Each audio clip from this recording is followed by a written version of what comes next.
Good evening, my children. I am Joshua Orro, the Mustang Prince. Welcome to Mustang Prince Orro Reports. Okay, I won't be doing the Freddy voice for the whole blog. Anyway, this is it. My last Halloween blog of the year. And what better way to end this haunting marathon than with a horror movie? You may remember last year when my blog show was all new to all of you. My first episode was, in fact, the Friday the 13th franchise. Well, only the ones I rented and watched and owned at the time. However, after my, anyway, I did rent some more this year, but I'll get into those some other time. Moving on. Later, after I blogged Clyde and the Chance of Meatballs 2, my third blog was the new version of Stephen King's Carrie. And tonight, I want to tell you about a horror franchise, just like the Friday the 13th films, that got me more influence to watch more horror films in my future. That franchise is Nightmare on Elm Street, which was written, directed, and released in 1984 by Wes Craven.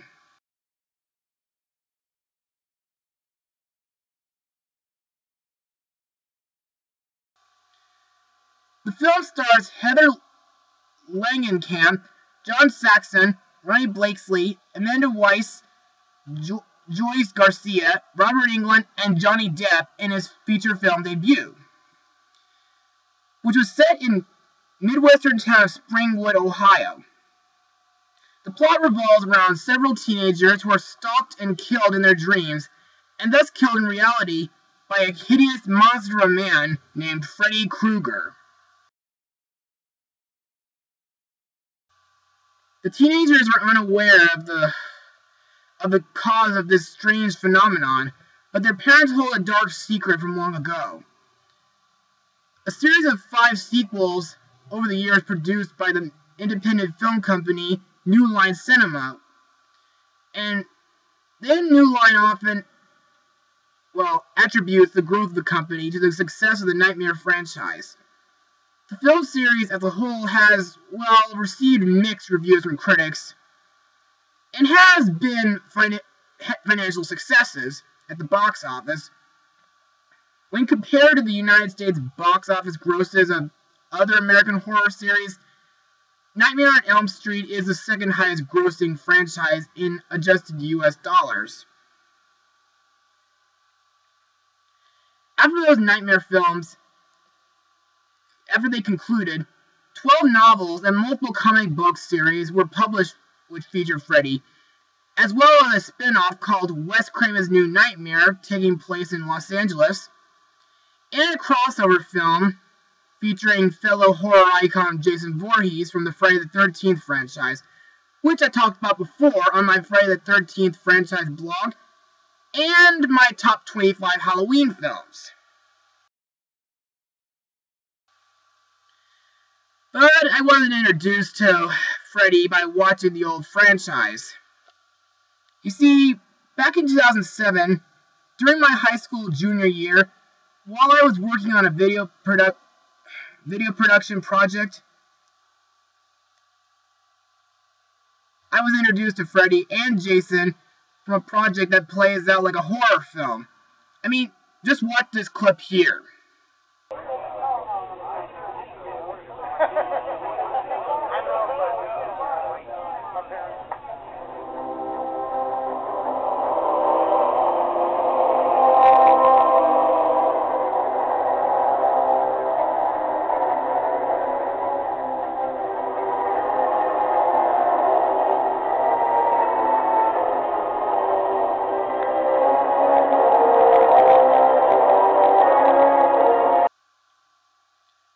However, tonight's subject is a remake, which was released in 2010, which I, bought before I watched the original franchise. and it influenced me to watch the old Nightmare films afterwards. Released on April 30th, 2010, the movie is, well, A Nightmare on Elm Street. So, let's get started with the summary of this film. Nancy, Chris, Quentin, Jesse, and Dean all live on Elm Street. At night, they're all having the same dream of the same man, wearing a tattered red and green striped sweater, a beaten fedora, half-concealed, disfigured face, and a gardener's glove, with knives for fingers. And they're all hearing the same frightening voices. Like of this strange song sung by little girls, goes like one by one he terrorizes them with the curved walls of their dreams where the rules are his. And the only way to survive is to wake up. But when one of their number dies a violent death, they soon realize that what happens in their dream happens for real. And the only way to stay alive is to stay awake as well. Functioning on little to no sleep, the four surviving friends struggle to understand why them and why now, and what their parents aren't telling them. Buried in their past is a debt that has just come due, and to save themselves, they will have to plunge themselves into the mind of the most twisted nightmare of all time, Freddy Krueger.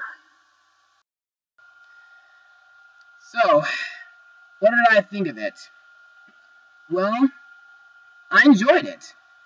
But, to be honest, I didn't see it in theaters, because my parents warned me that it was nightmare-induced fuel. But luckily I managed to defy them by renting it from Netflix before getting my own DVD copy from Target. And just recently, a couple years ago, I did rent the original Nightmare movies from Netflix. And to be honest, now that I'm older, I admit, sure, this remake isn't better than the old films. But I don't care. So, I'll explain more information in my Mustang notes. On January 29, 2008, Variety reported that Michael Bay, the most terrorist maker of movie making, and his Platinum Dunes production company would be rebooting the Nightmare on Elm Street franchise with a remake of the original Nightmare, with the original 1984 film. In an interview, producer Brad Fuller initially explained that they were following the same line they did with their Friday the 13th remake. By abandoning the things that made the characters less scary. The film's antagonist, Freddy Krueger, would not be cracking jokes, as had become a staple of his character in later films, and focusing more on trying to craft a horrifying movie. Fuller expressed how everyone at the studio loved the concept of being killed if you fall asleep. The producers stated that the film would be a remake of the 1984 film, but clarified that they would be borrowing certain character deaths and dream sequences from the entire Nightmare series. In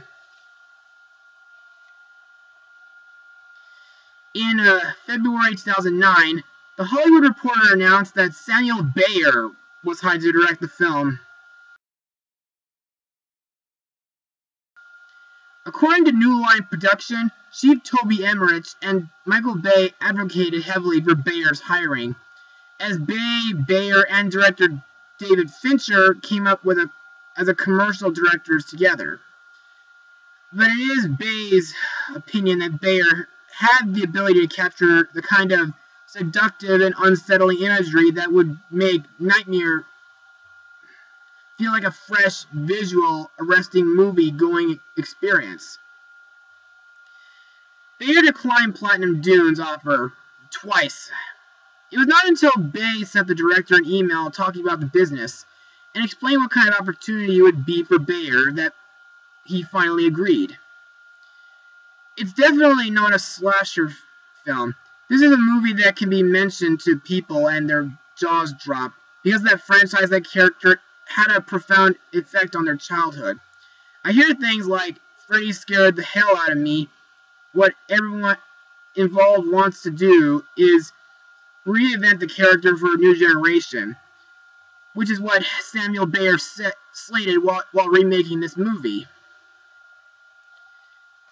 In a June 9, 2009 interview, Wes Craven explained his displeasure in the remaking of his 1984 film, primarily because of the filmmaker's choice not to have him as a consultant for the film, unlike with the 2009 remake of The Last House on the Left, where he shepherded towards the production. In contrast, Robert Englund, who portrayed Freddy throughout the film series, felt it was time for a Nightmare on Elm Street film to be made.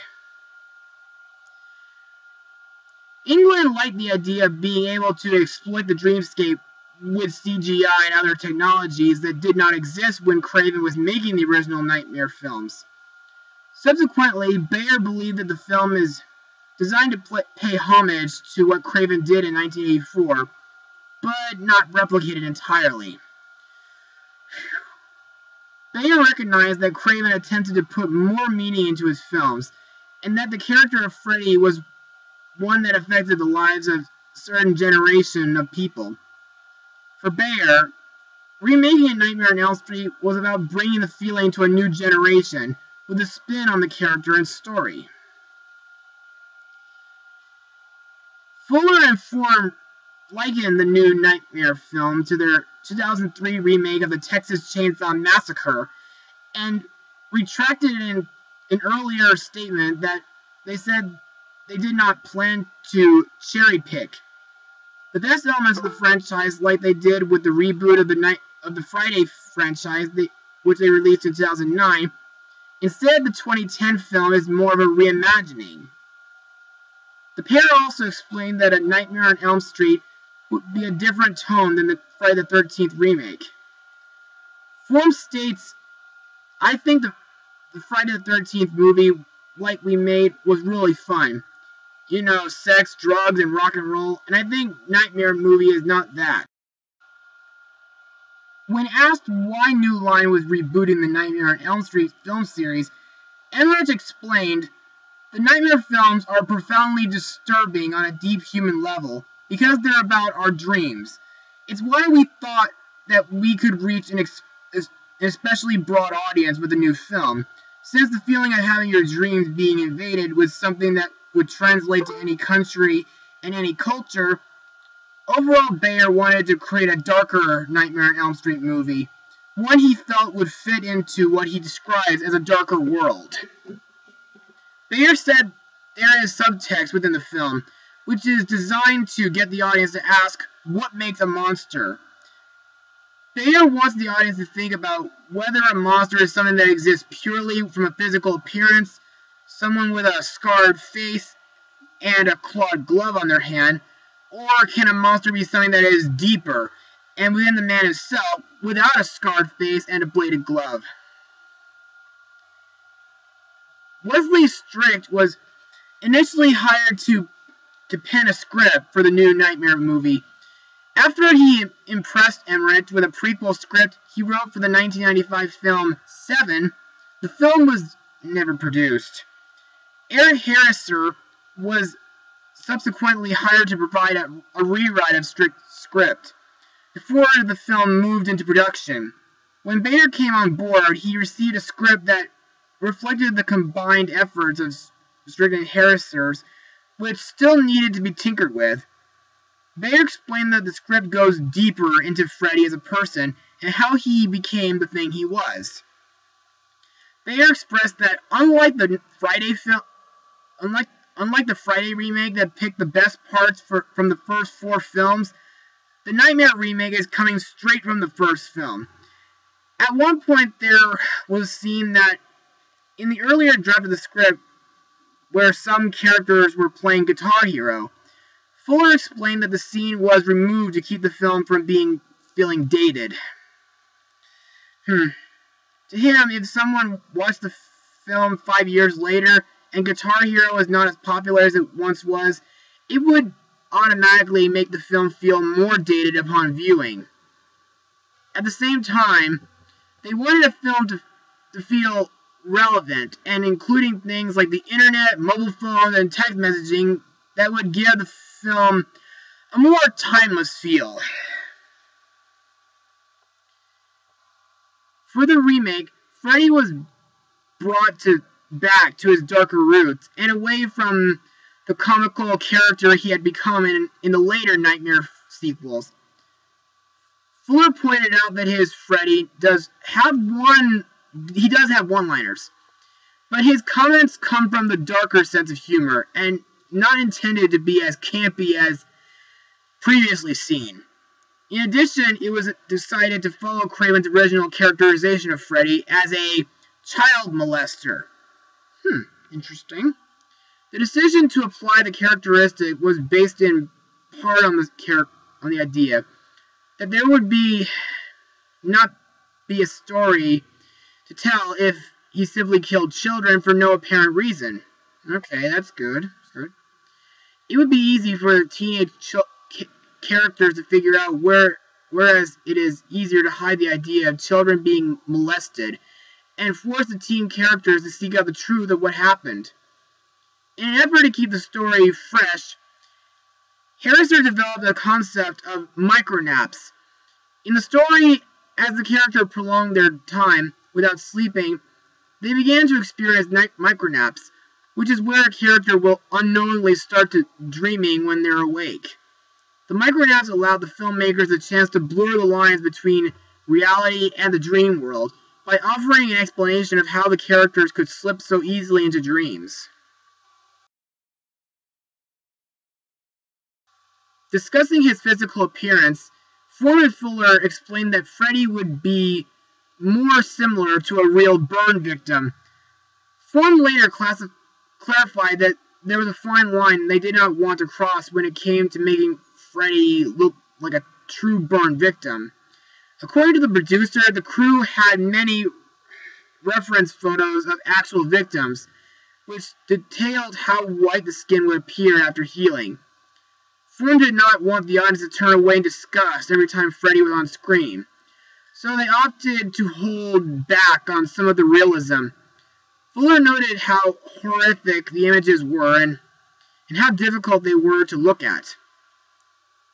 The special effects crew that worked on the Dark Knight films created the computer-generated images of Two-Face's face, were brought in to work on the minimal CG for Freddy's face.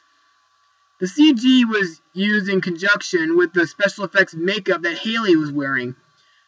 The stuff used to create Freddy's physical look was designed by Andrew Clement. Freddy described the experience of wearing all the prosthetics of makeup as a pretty egg-bearing. When production first started, Clement and his crew would spend 6 hours applying Jackie Earle Haley's makeup eventually. The crew was able to streamline their process. According to Haley, the makeup crew would apply individual prosthetics to him from his head all the way down to his back, which were glued to his body. The appliances that were blended together to create a seamless appearance, Haley spent approximately 3 hours and 20 minutes in the makeup chair to apply the prosthetics, each day on occasion. It would take almost 4.5 hours when the crew needed to apply the prosthetic skull cap, which Haley did not need to worry about most days when he was able to wear the fedora hat on top of his head.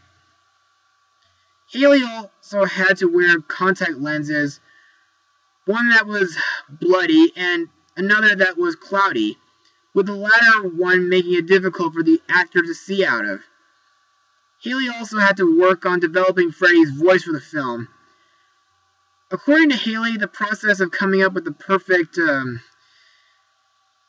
voice for Freddy is this organic process of embodying the character, and not just sitting around the table and going, let me try this voice and this voice. Haley and Bayer admitted that some of the voice would be digitally enhanced in the end and give it a supernatural quality, and give it away from the voice Haley used as Rorschach, as his character from Watchmen. With a budget of $35 million, principal photography began on May 5, 2009, and officially wrapped on July 10, 2009. Platinum Dunes chose to film the movie in Illinois because of the pleasurable filming experience in the state when the company produced the Amityville Horror and The Unborn. Platinum Dunes also received a 30% tax break for filming in the state. For a representation of the human version of Freddy, the producers were looking for locations that were old and decaying. They settled on the Ryerson Steel Warehouse on the west side of Chicago. The warehouse became the central location for the scenes involving the townspeople burning Krueger alive. New Line contracted with two high schools in Illinois, Elk Grove High School and John Hershey High School, to use their location for scenes in the remake. According to Principal Nancy Holman of Elk Grove High, the studio contacted schools across the nation looking for one that had a swimming pool, which was indoors. Although the filming took place at both schools, neither was identified by name. The studio also cast 200 extras for various school scenes, including one in the pool that required that all auditioning students be at least 16 years old. School board president Lenore Gonzalez Bragnaw was initially apprehensive about the deal, as he disliked the idea of the school filming scenes of violence at the school. Bragnaw agreed to the filming after being assured that no one would be killed during the swimming scenes. On May 22, 2009, the Nightmare on Elm Street film crew were on location to the city of Gary, Indiana, to film scenes at the Methodist Church. The studio negotiated with the city for months before finally settling on a deal. According to Ben Clement, the executive producer of Gary Office of Film and Television, the studio was looking for an architectural style that would fit the storyline of the film. The film crew returned to Gary in June to film a dream sequence that takes place on Elm Street in one of the local streets. And in December, some new scenes were shot in a diner with new characters. According to Fuller and Form, Warner Brothers suggested A Nightmare on Elm Street to be released in 3D, with a recent surge in 3D films showing increased box office revenue. In the opinion of the Platinum Dunes producers, if a film is not initially conceived as 3D, then it should not be converted to 3D. In other words, giving the original Nightmare on Elm Street was not a 3D film. Fuller and Form fought for the studio to keep the remake from being converted to 3D. The producers note that at the end of the day, Warner Brothers and Platinum Dunes came to the agreement that presenting the film in 3D would not be presenting the best version of the film. Now, there are a few things that I like about the film, other than the setting or what they did with Freddy's face. But I also like what they did with Freddy's backstory and how they went with Wes Craven's original idea. Plus, I like all the supernatural stuff that goes around, and there aren't many scenes that are gory. I mean, most of the scares are jump scares, in a way. But however, there are a couple things I didn't like. One, there was a hospital scene that involves injections, which is my greatest fear of all time. And two, the cops arresting an innocent person. And now, it's time for me to talk about the cast of this film, and what I think about each character. Now, I bet you're probably wondering why Robert Englund did not reprise his role as Freddy Krueger. Well, there were some people who say that Robert Englund went into his 60s and decided not to be Freddy this time. And I know I've already mentioned that Jackie Earle Haley, who was in Watchmen and Tim Burton's Dark Shadows, is the new Freddy Krueger. Haley said for the first time he heard his name mentioned in conjunction with the character was for people suggesting his casting on the internet, which he appreciated, and then later learned that his agents were already in talks with Brad Fuller.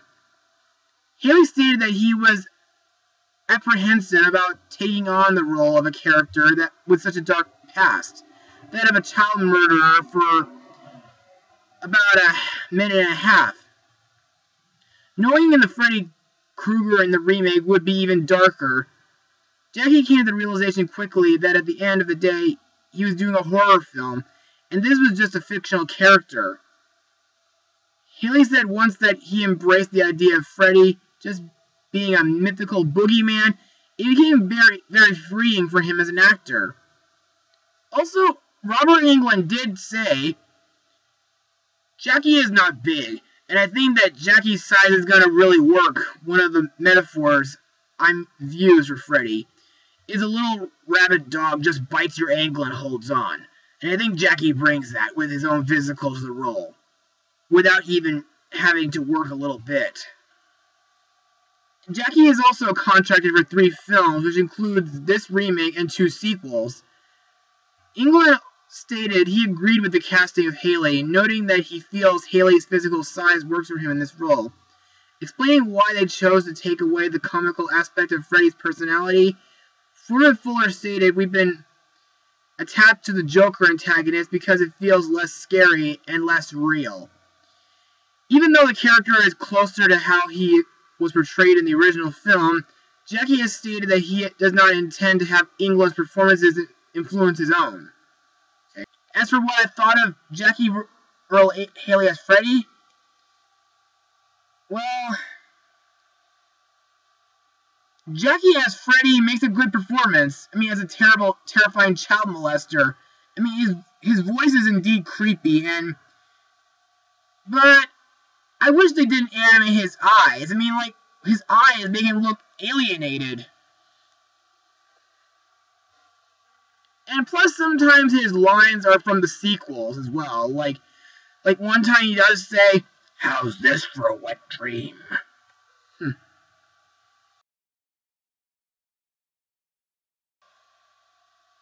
Now, Rooney Mara, who was in the American remake of The Girl with the Dragon Tattoo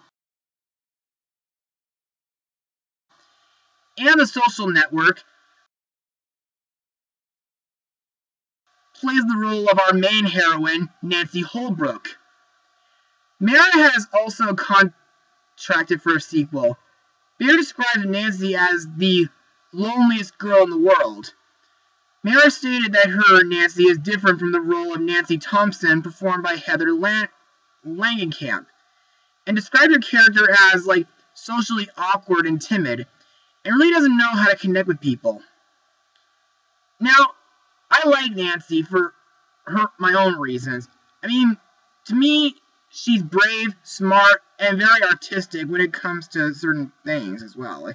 I mean, sure, she does those sketches that she usually does, and also she's been investigating, like, what's been going on, especially with the rest of the people that she didn't remember from the preschool.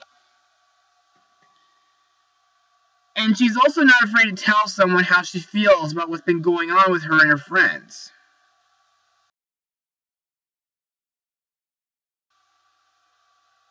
Next we have Kyle Gallner as Quentin, a boy who forms a connection with Nancy.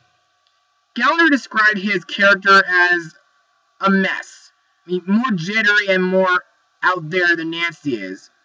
I mean, Gallner pointed out that his character is like this because of the amount of stuff that he injects to stay awake. Producer Brett Fuller commented that Gallagher brought a sense of humanity and relatability to the role with his compassion and intellect. Now, I like Quentin too for a few other reasons. I mean, he's calm, friendly, and I like how he researches some topics that are similar to sleep. Plus, every time he's on screen, he makes me think of my high school friend Frank Howley.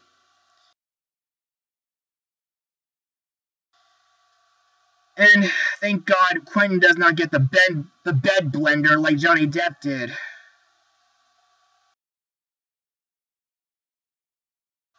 Katie Cassidy performed the role of Chris.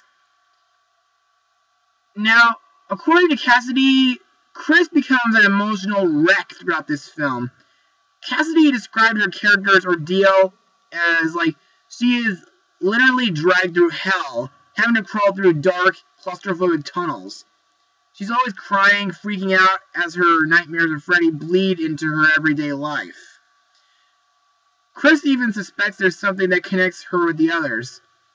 She even confronts her own mom about it, but no one's talking. Now, I don't really have that much to say about Chris, though.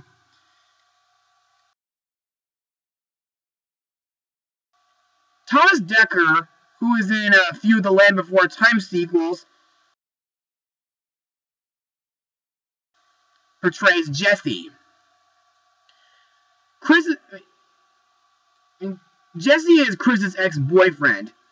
According to Dekker, Jesse kind of knows what's going on, but kind of refuses to believe it. Dekker explains that Jesse spends so much time trying to convince himself that Freddy is not real, that by the time he does meet Freddy face to face, he's just a mess. There's no bravado about it. His hair is very real.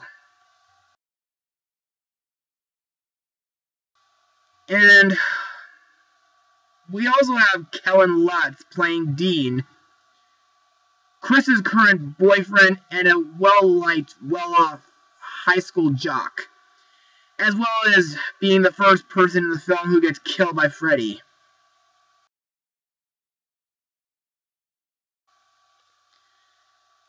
And lastly, we have Connie Britton as Gwen Holbrook,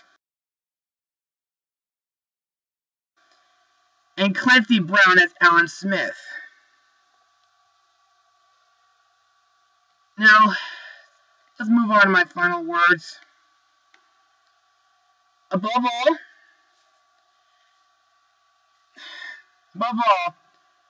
this remake of Nightmare on Elm Street is not great compared to the original films, but it's still very entertaining to watch, and it's why I watched this movie around Halloween. It was dark, creepy, it gave an interesting backstory to Freddy, and I like how they used Wes Craven's original idea for this movie's plot. If you guys are Nightmare on Elm Street fans, either buy this film or rent it if you want to. But due to its R rating, I wouldn't recommend anyone under the age of 17 watching it. I give this film a 70%. Well, that concludes my Halloween marathon of 2014. I hope you guys enjoy hearing my thoughts on these classic and even new Halloween-related films, as much as I did enjoy entertaining you guys during this haunting season. So, with this out of the way, the hour's late and I need to go get my rest. So until next time, I'm Joshua Orro, the Mustang Prince, saying, Mustang Power, and Happy Halloween!